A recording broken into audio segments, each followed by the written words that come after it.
This is 9th standard political science lesson number 2, that is India's foreign policy.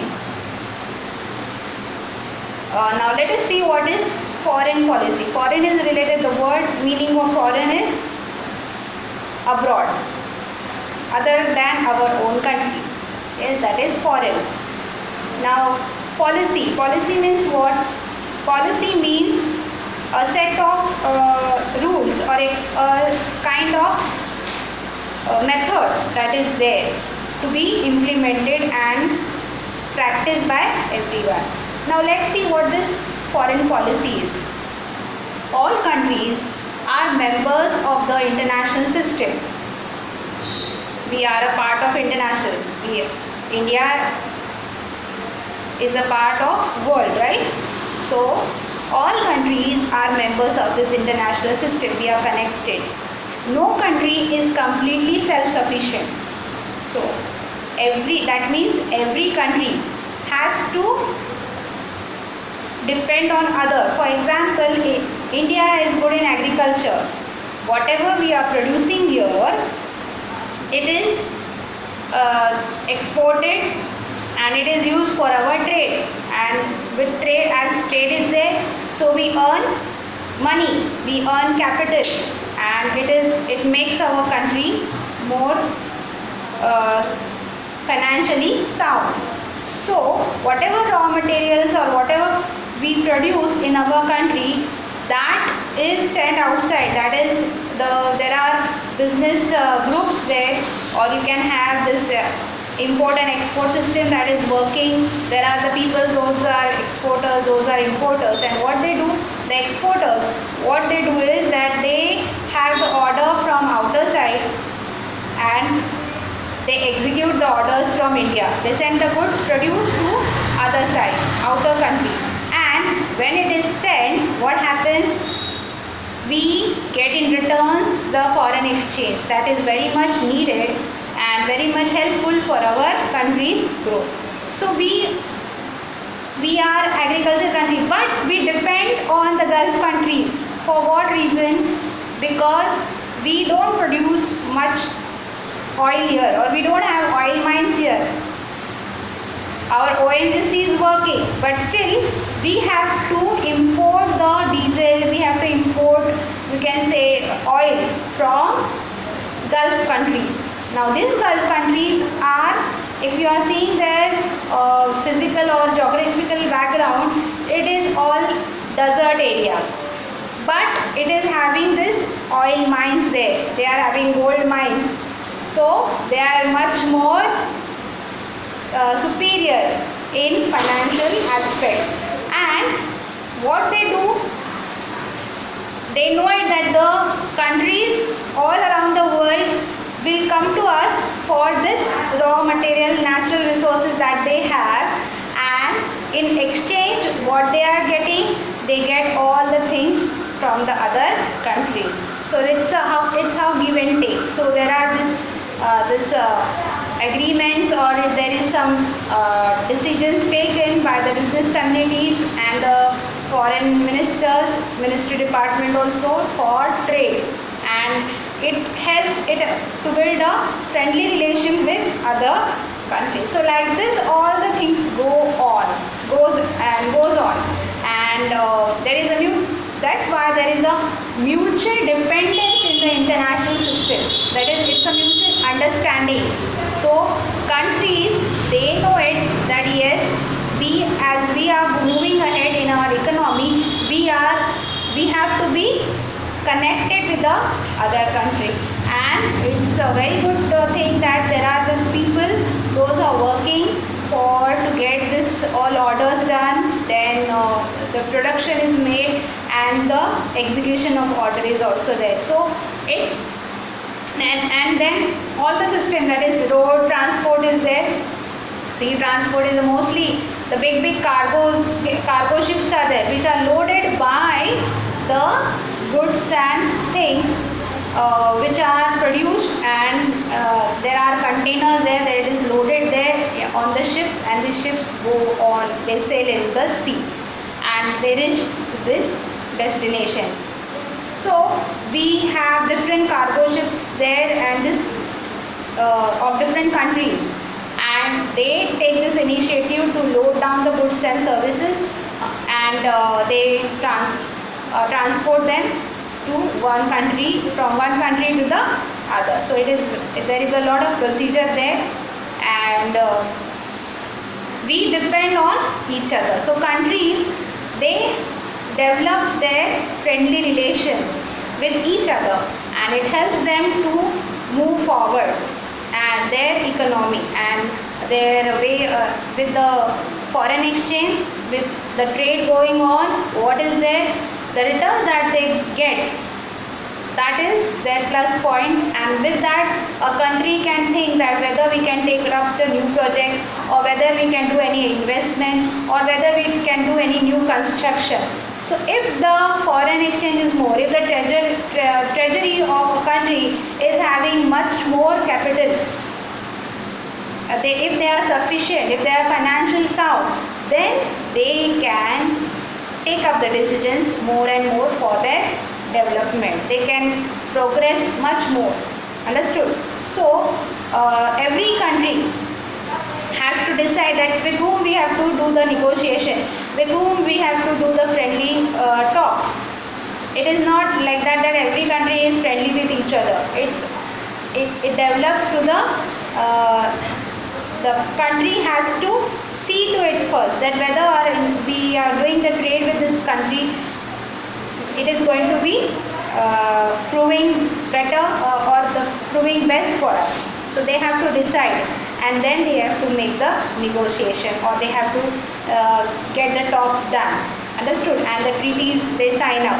So there are foreign ministers who are there, and they take up all the decisions. They have the meetings, they have the discussions with different delegates of different countries, and they see to it that if there is mutual understanding, if they are agreeing to a certain point, that okay, this thing we will do for you, and what in returns for what sanctions you will give us. So these are all give and take, and when it happens, it is beneficial for the business community and the business houses to function their work, and so on the trade increases. And as the trade is good of our nation, it is said if the exports are more, so and the imports are less, then that country's graph is higher. Understood? It is on a higher side, it is on a progressive side. But if the imports are more and the exports are low, then what happens?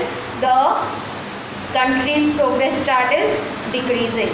It is not proper, it is downwards. Okay, so that's why every country, they try their level best to maintain friendly relations with many countries, and they develop their good network, business network they have, and they know it that okay, our work will be going on, the production will be there, the manufacturing will be there, and there will be the execution of orders, and as the execution of orders will be there, what will be happening?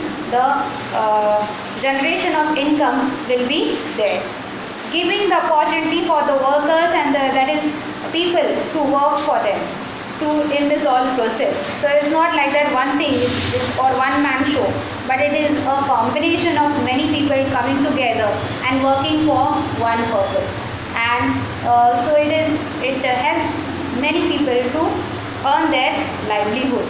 So this is how it is going on. Now, national interest, it means that with the independence and the sovereignty of the country are safeguarded.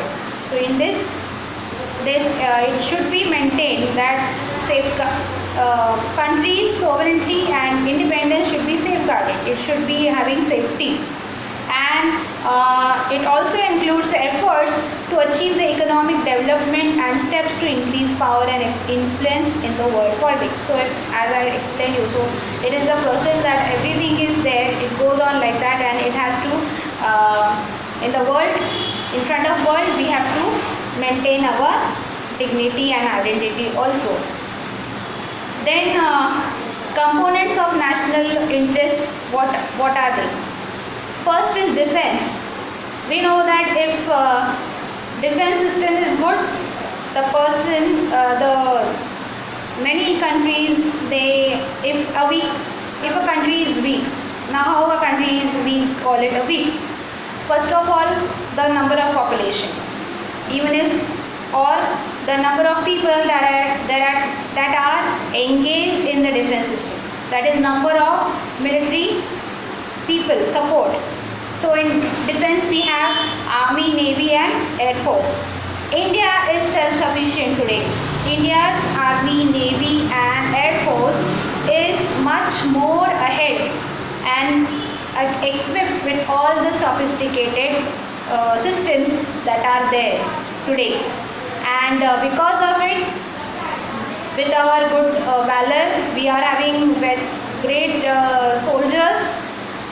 Their leaders, there are the people, those are leading them, and they are having the respect for our motherland and they want to serve our country. That's why our navy is also best, our army is also best and our air force is also best. So people are whenever they look at their works and they look at them, they have a great respect in their minds. Okay, so defense is one component of national interest, and the second is economic development. So it is, this economic development is vital. Vital means very important. Why important? To protect national interest. So we know that economically sound country will be able to maintain all its parts of all its system very well. It will be able to administer its country and its boundaries very well, compared to a very weak very economically weak country. Understood? So these are the components: defense and the economic development. Next we are going to see the factors or the determinants that are influencing the foreign policy. First is geographical factor. Now geographical location, size, then population, then coastline, then availability of natural resources, it all determines the foreign policy of a country. So all these factors are included, are seen. Understood? Then we have the political system. Now in a state like India, we have democratic political system, right? And the opposition party try to control the foreign policy by raising questions in the parliament. Now whoever is in opposition, whenever time to time there is foreign policies coming up, the one who are in opposition, they may ask the questions to them. Now India has a federal system and has to take into account the concerns of the constituent states as the affair in the neighboring nations affect them. Now, for example, our neighboring countries, as they are doing anything, what India has to do? India has to take the concern of the other countries also to take any steps. So because we are a part of them.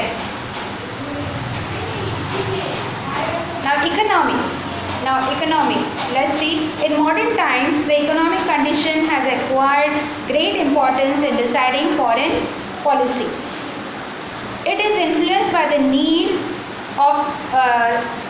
to establish economic relations with other countries, import-export, participation in the world trade to strengthen the economy of the country. And a country having a strong economy is less dependent on other and thus can have its own independent foreign policy. So as I already told you that a country with a good economic side, financial side, if they are financially sound, then they are able to control all their activities and all the things going on. They can manage their own activities and they can progress in a much better manner. Then we have national leaderships.